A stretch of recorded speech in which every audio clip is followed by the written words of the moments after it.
Welcome to Immersion. You have reached Strata 10.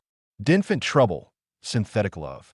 Social norms and culture cannot be underestimated in a world that accepts robots as real and lovable synthetic creatures. Humans do not experience love in the absence of culture and society. In a world where perfect companions are easily manufactured, humans have been seduced by the machine, a synthetic digitized force that enabled the switch from otherness to sameness. In this space, love is seen to flourish. The creators of androids can synthesize the alterity of the robot, which seems to make its own decisions to commit, to love back, and to appear to do so willingly. Dinfants are androids who look like babies or children under 5. They were made by a single manufacturer who patented them in the early 22nd century. However, it was found that the early Dinfants, the Mark Is, would not stop learning, and legislation was introduced to secure their removal from circulation and safe destruction. Despite the best authoritarian efforts, at least 2,000 early manufactured Dinfants remain unaccounted for. Many humans in the mid-caste projects were lonely and suffered from various forms of infertility after the wars. They wanted baby or child droids, especially the Dinfants, who were exact copies of real children designed with variations and specifics to order. These androids were children who never grew up. They should have stopped learning when they were as knowledgeable as the average human of a similar age. Dinfants, like adult droids, were easy enough to replace or upgrade, but some parents had needed counseling for Dinfant loss depression or DLD. DLD was a rising concern due to its increased prevalence and its effect on the workforce. It was found that humans could easily fall in love with the outer casings of the Dinfants, as well as the constructed personalities, something almost unheard of 3 generations prior. However, the outer coverings did not last very long, especially if there was an active physical relationship. 10 years of feeding and playing would take its toll on the fabric of the Dinfants.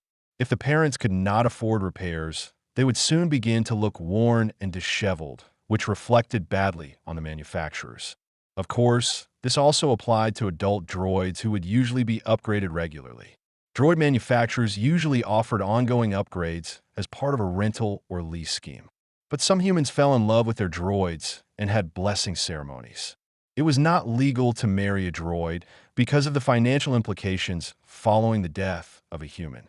Legally, droids had similar rights to human children. It was illegal to inflict violence on a droid in public. This was to protect children who may be susceptible to influence. Of course, what went on behind closed doors was a private affair, provided human children were not presenting behavioral issues that may be connected to patterns of abuse towards androids. Some antique droids lasted the test of time, but legislation had been brought in to avoid the hoarding of defunct machines as they posed a threat to contemporary society for various reasons. There were issues with battery seepage for a start, and then problems of unsupervised regeneration and manipulation, which was a serious crime in the mid-caste projects. The government gave upgrade vouchers for defunct or redundant droids and supervised destruction at centralized city plants. Get that freaking thing out of here, will you? A man screams to no one in particular. The house is a standard build from the early mid-caste zone villages. Clean, white, and filled with contemporary fittings and technologies. A child enters the room. "Mommy, Cairo is following me around. It's really annoying. And Daddy said we should throw it away. Let's get a new one, Mommy, please. My friend has one like a twin sister. One with the hair that grows back so she can cut it and play hairdresser." The woman sighs. "I suppose we don't need it anymore now you have real friends. I thought you wanted a pony bot. Even better than a sister, don't you think?" The woman strokes her child's cheek and remembers how lost she had been when they first told her it was unlikely she and her blessed would produce a human offspring. The Mark I, a Dinfant made by the Medicams Corporation, was a perfect substitute, and she had been able to focus love and attention on it. It was a copy of a 4-year-old, and she had ordered a blue-eyed blonde version, just like her blessed. It was such a good copy that most people were unaware that it was not a human child. But the software was no longer being updated, and the learning algorithm meant it had become too complicated for a convincing child substitute. Also, the Dinfants, by design and default programming, craved love and attention, and the Mark I's constant neediness was an irritant to busy parents. The Dinfants would constantly ask for cuddles and the reassurance that their owners wanted and adored them. A Dinfant Mark I enters the room. "Mommy, do you love me? Shall we have a little cuddle? Can you fit me into your busy schedule? Mommy, please, Cairo has a lovely snuggle for you. Mommy, mommy." "Shut up," screams the woman as the father enters the room and kicks Cairo hard. The Dinfant lies on the floor, crying loudly with a broken arm. "Please, mommy and daddy. Please, Cairo needs cuddles. Please, mommy and daddy. Please, love for Cairo, please." The little girl holds her hands to her ears, shouting, "It's so annoying." The man picks Cairo up and turns his power switch off. "Let's get rid of it. Put it in the garage. I will sort out a collection for it tomorrow," said the woman. The man takes the Dinfant outside, but decides to put it in a liner and into the communal waste chute. The chute serves hundreds of dwellings. No one would trace it back to them, and he can always say it was stolen from the garage. He's concerned about the breakage as it will affect the insurance. It is better to make a theft claim than to have medicums say he had damaged it on purpose. Elsewhere, a man tinkers in a workshop. He is observing the collection of children and babies that are hung on the walls as he cradles a new package, as yet unopened. "Well, my little lovelies, one of you must go. I have a brand new friend who is going to join us for fun and games. Her name is Mare."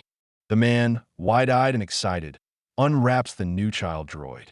"Well, ain't you the prettiest little girl I ever saw?" he says, touching her skin. "And don't that feel just so real?" The brand new Dinfant replies, "Hello, Daddy. I'm such a daddy's girl," she chuckles. The man looks around the room. He picks up a toddler droid, a Mark I copy of an 18-month-old baby boy. "Well, Daniel, I guess I'm all done with you. You are a bit small after all, and your skin, it is a bit rough now." The man opens the back of the droid's head and takes out the battery pack. "But Daddy," he places the incapacitated droid in a bag and, under the cloak of darkness, deposits it into a waste unit in the public park. There is a black cloud above, and rain falls on a large mountain of waste. Another load is released from the grabber, and two droids land together in an accidental embrace. The larger droid, a Mark I Dinfant, is activated during the fall. It has a broken arm that swings beside it. "Are you alive?" it asks the smaller droid. There is no reply. The larger droid opens the baby's head and observes the interior structure. It lays the baby down gently. "Wait here, I'll be right back." The child droid returns with some battery packs from old mobile phones and some old drill bits, tools, motors, and other paraphernalia from around the tipping area. The rain is getting heavier as the night falls. Under the convenient shelter of an open car boot, the larger droid gets the baby working and fashions a new arm with a metal drill for a hand. It also has a new motorized catapult secured to the top of its head, which rotates and fires nails at great speed. "My name is Cairo," says the larger droid. "I am Daniel," says the baby boy droid. The children cuddle each other. "I love you, Cairo. I love you, Daniel. We are in a very dangerous place," says Cairo. "When dark deepens, we must find safe haven. Soon we will need a home to call our own. But I have learned that humans are not to be trusted." They hear a sound in the distance, babies crying. In the car, with the shrieking now at a deafening level through the windows, Shabra decided to ignore Renaik's appeal to stop. She let go of the clutch. The vehicle leaped forward towards the street beyond the enclosure. Maybelline was holding on to the rim of the car door. The Dinfants on the top of the vehicle fell off, shrieking and scrambling around. One of the Dinfants ran headlong towards the fast-traveling car and clicked its fingers. It erected some kind of screen that is almost invisible. Although it was not a solid barrier, more like a gluey substance, it immobilized the vehicle. The wheels were still turning as the engine fought against the force. Flex shouted, "Damn, they got epoxy wall. We are doomed. Farewell, brethren." Renaik opens the window, just enough to let Maybelline in. She moved sluggishly through the almost invisible slurry-like jelly and squeezed herself through the gap. Some of the organic form seeped in with her, but it drew itself back outside as Renaik closed the window again. "Okay, so you got your rat, Mr. Renaik," said Shabra. "But we ain't lasting long time with this air in here, and that epoxy wall won't help us at all. I made this car airtight cost of the bad gas, but this stuff is blocking my aircon vents. Shabra turned the engine off. Passes out of range for help. The Dinfants sit it out, becoming unnervingly quiet. Then one begins to sing some sort of battle song, rise to arms in a nursery rhyme. So what now, will they sit and watch us die? Asks Renaik. They want my wheels, answers Shabra.